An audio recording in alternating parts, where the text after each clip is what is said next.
गोठान एक जीता जागता मजाक। जय हिंद, आप सभी का स्वागत है। मैं केसर छत्तीसगढ़िया। हम अभी हैं जसपुर के जुरगुम में और मैं आपको बता दूं ये जगह है गोठान।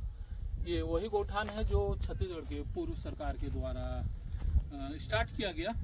और सबसे पहले मैं ये बता दूं, कई लोग अब ये बोलेंगे कि मैंने इस विषय पे पहले नहीं बोला, तो आप फेसबुक में अगर देख रहे हैं तो 27 दिसंबर 2021 के पोस्ट में चले जाएं, जहां मैंने पहले भी यही चीज कहा था कि गोठान जल्दबाजी में लिया गया फैसला, जिसकी तैयारी नहीं की गई, जिसका नतीजा ये हुआ कि सरकारी पैसा सिर्फ और सिर्फ बर्बाद हुआ।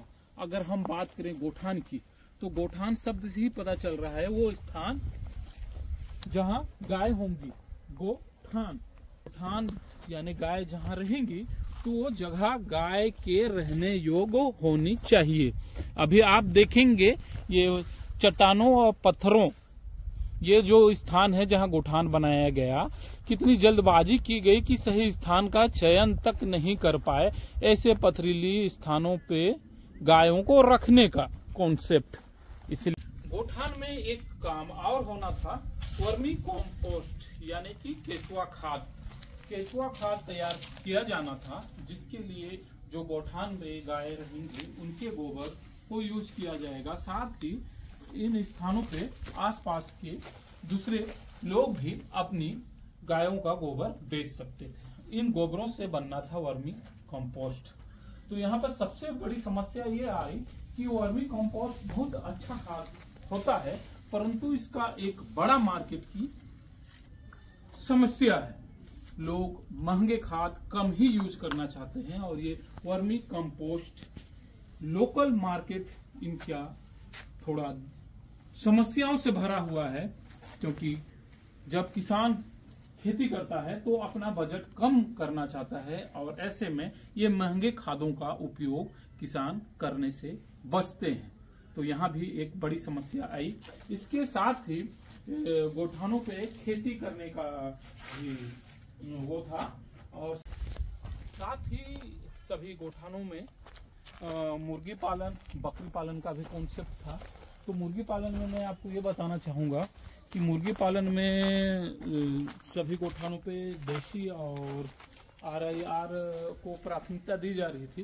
तो देसी का जो ग्रोथ रेट है बिल्कुल स्लो है, तो जिसके कारण भी रिजल्ट जल्दी नहीं मिलना था। और जब रिजल्ट जल्दी नहीं मिलता है तो उत्साह में कमी आती है और इसके लिए ग्रामीणों मॉनिटरिंग किसके द्वारा किया जा रहा था, ये भी जिम्मेदार होंगे कि मुर्गी पालन पे भी जो गांव वाले ज़्यादा फोकस क्यों नहीं कर पाए अंदर से लोगों का। और साथ ही बकरी पालन, तो बकरी पालन में भी वही समस्या आई, क्योंकि ऐसे जियो में रिजल्ट थोड़ा लेट से आता है। और ये इसमें भी वही है कि जब रिजल्ट लेट से आएगा तो उत्साह में कमी आएगी और मुर्गियों और बकरियों में आने वाली बीमारियों से भी बहुत ज़्यादा गोठानों को क्षति पहुंचा। मैंने जसपुर में भी कई गोठानों के बारे में पता किया, तो एक साथ में ढेर सारी बकरियां बीमारी से मरी। और जब सरकारी पैसा लग ही रहा था तो मैं पुनः यही बोलूँगा कि जानकारों को साथ में नहीं लेके चलने की वजह से समस्या आई। हम अगर बकरी पालन की बात करते हैं तो बकरी को अगर ऐसे फर्श जिसका सरफेस सीधे फर्श हो, वहां हम बकरियों को अगर रखते हैं तो बकरी के बीमार पड़ने की संभावना कई गुना ज्यादा हो जाती है। तो यहाँ जब हम बकरी पालन का शेड देख रहे हैं और सीधे फर्श देख रहे हैं यहाँ, तो ये भी स्पष्ट हो रहा है कि ये बिल्कुल जल्दबाजी, ऐसे लोगों जो इस फील्ड के जानकार हैं उनको साथ लेके नहीं चलना गोठानों के असफल होने का कारण है। और भ्रष्टाचार तो चीख चीख के गवाही दे रहा है। ये बना है, यूज नहीं आया है, एक दिन आदमी इसमें नहीं चला होगा। और ये पूरा देखिए कंडीशन क्या है। तो गोठानों के असफल होने पे सिर्फ किसी एक की देन नहीं है, सभी ने अपनी सहभागिता इसमें निभाई है। जहां गोठान बनाया जा रहा था, क्या कोई सर्वे कराया गया कि इस क्षेत्र में गोठान की आवश्यकता है, इस क्षेत्र के या फला क्षेत्र के ग्रामीण अपनी गायों को एक स्थान पे एक साथ रखना चाहते हैं या नहीं, या वो चराना ही पसंद करते हैं। चलिए मान लेते हैं गोठान एक बहुत अच्छा कॉन्सेप्ट था, लेकिन जहां हम स्टार्ट करना चाह रहे थे वहां इसकी आवश्यकता थी या नहीं। ये जुर्गुम का गोठान है और बताया ये जा रहा है कि यहाँ एक दिन भी गांव वालों ने अपनी गाय को नहीं रखा। तो और इसके आगे अगर हम बढ़े तो मैं अगर खुद ही गोपालक हूँ किसी गांव का, तो मैं अपनी गाय कहीं रखने से पहले यही देखूंगा क्या मेरी गायों के लिए वहाँ चारे पानी की व्यवस्था है या नहीं। तो कहने का मतलब गोठानों पे सबसे पहला जो फोकस देना था चारे पानी का, हमें हरा चारा पहले तैयार कर लेना था, उसके बाद हमें आगे बढ़ना था। अधिकांश गोठान में यही देखा गया कि चारों का बंदोबस्त नहीं है, तो लोगों के द्वारा कहा यह गया कि पुआल था, पोरा था, यानी धान के फसल से जो वेस्ट प्राप्त होता है वो था। तो मैं आपको बता दूं कि ये जो धान का पोरा होता है ये मुख्य रूप से गायों के पेट भरने के लिए होता है, उसमें पौष्टिकता बिल्कुल नहीं के बराबर होती है।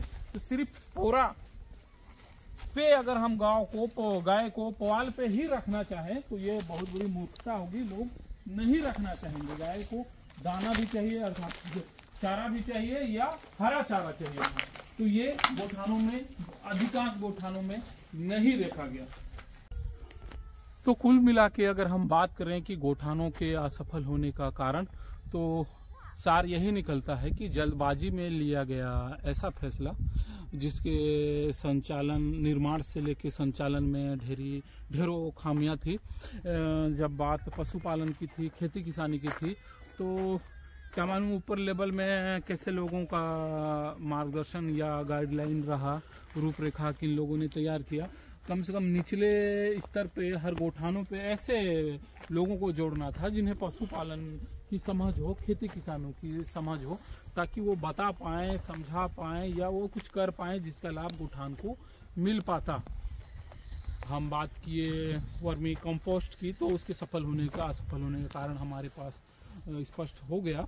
और गोठानों में लोगों ने गाय रखना क्यों नहीं चाहा, अच्छा कॉन्सेप्ट था, लोग एक साथ गाय रख लेते तो गाय गांव घर में खेती किसानी आसानी हो पाती, क्योंकि आवारा पशु के द्वारा खेती को नुकसान पहुंचाया जाता है। लेकिन गोठानों पे गायों के लिए सही प्रबंध ना होना, ये स्थिति ही देख लीजिए, पत्थर चट्टानों के बीच गाय पता नहीं कैसे रहती। दूसरा, पशुपालन में वो भी कोई जानकार व्यक्तियों को साथ में नहीं लेके चले। ये हम सेट को ही देख के स्पष्ट समझ में आ गया कि मुर्गियों के रखने लायक प्रबंध किया ही नहीं गया था। और लास्ट हम बात करें, अगर सरकार के लाख कोशिशों के बाद कोई योजना विफल होता है तो ये चिंता का विषय है और मंथन का विषय है। सरकार चाहे जो भी हो, ऐसी कोई योजना ना लाए जिसमें सिर्फ बर्बादी ही हो पैसों की,